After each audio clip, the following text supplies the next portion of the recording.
कहाँ ले गए उनको? नीचे लेकर गए हैं उनको नहलाने के लिए। नहलाने के लिए?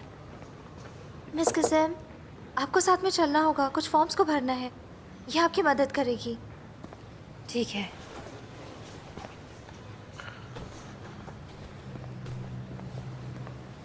मिस्टर बारतू, ये मुश्किल भरा वक्त है और इसमें हम कुछ भी कर नहीं सकते। आप बस हिम्मत बांधे रखिए। हिम्मत बांधे रखना। काश ये सब आसान होता।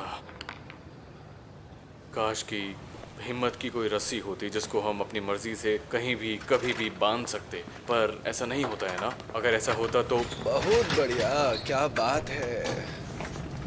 बहुत बहुत शुक्रिया। अंकल, आप क्या कर रहे हैं? भूलिए मत, हम हॉस्पिटल में हैं। आप जहाँ भी हो आपको बस खुश रहना चाहिए। अब इसका क्या मतलब है? कुछ नहीं, बस यही कि इन्होंने इतनी सेवा की कि मैं अपना दर्द बिल्कुल भूल गया। सुसुस। पर आपको ये लोग नहलाने क्यों ले गए थे? ये सब तुम्हारी गलती है। पर मैंने क्या किया? सर्जरी के बाद मैंने जब अपनी आंखें खोली तो पूछा कि क्या मैं ठीक हूँ। तब डॉक्टर ने कहा कि आपने मौत को चकमा दिया है ये साहब। कहानी आप मुझे हजारों बार सुना चुके हैं। फिर मैंने डॉक्टर के साथ मजाक किया और कहा कि मौत को चकमा देना मेरे बाएं हाथ का खेल है। उम्र 55 है पर दिल बचपन। हाँ, ये सब आपने डॉक्टर को नहीं, गिज़म को कहा था। वो मुझसे पूछ रही थी कि क्या डैड के दिमाग पर असर हुआ है, और भी आपने उसे ना जाने क्या क्या बातें कही थी। ये तो हद हो गई।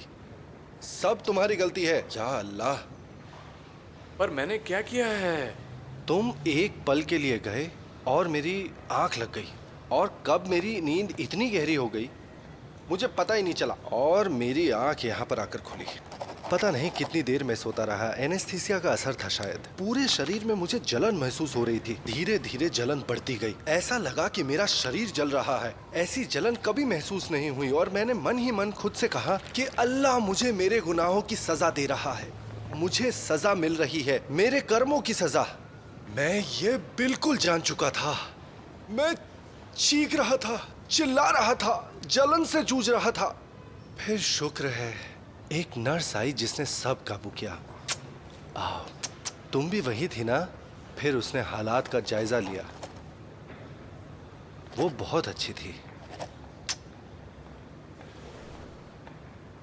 उसने कहा कुछ स्मेल आ रही है। स्मेल तो है पर बुरी नहीं है।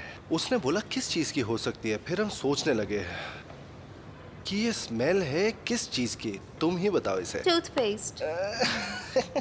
तुम कितने बेवकूफ हो। जब मैंने तुम्हें सनस्क्रीन देने के लिए कहा तुमने ये टूथपेस्ट दे दिया।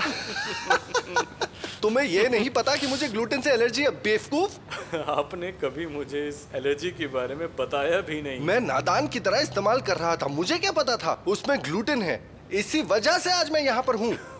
मुझे वाकई बिल्कुल आइडिया नहीं था।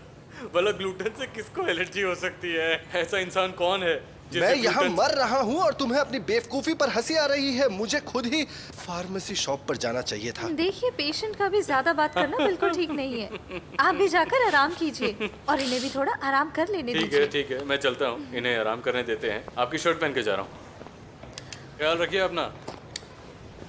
मेरी चिंता मत करना, मैं ठीक हूँ। मैं ठीक है, बिल्कुल अंकल। ठीक हूँ।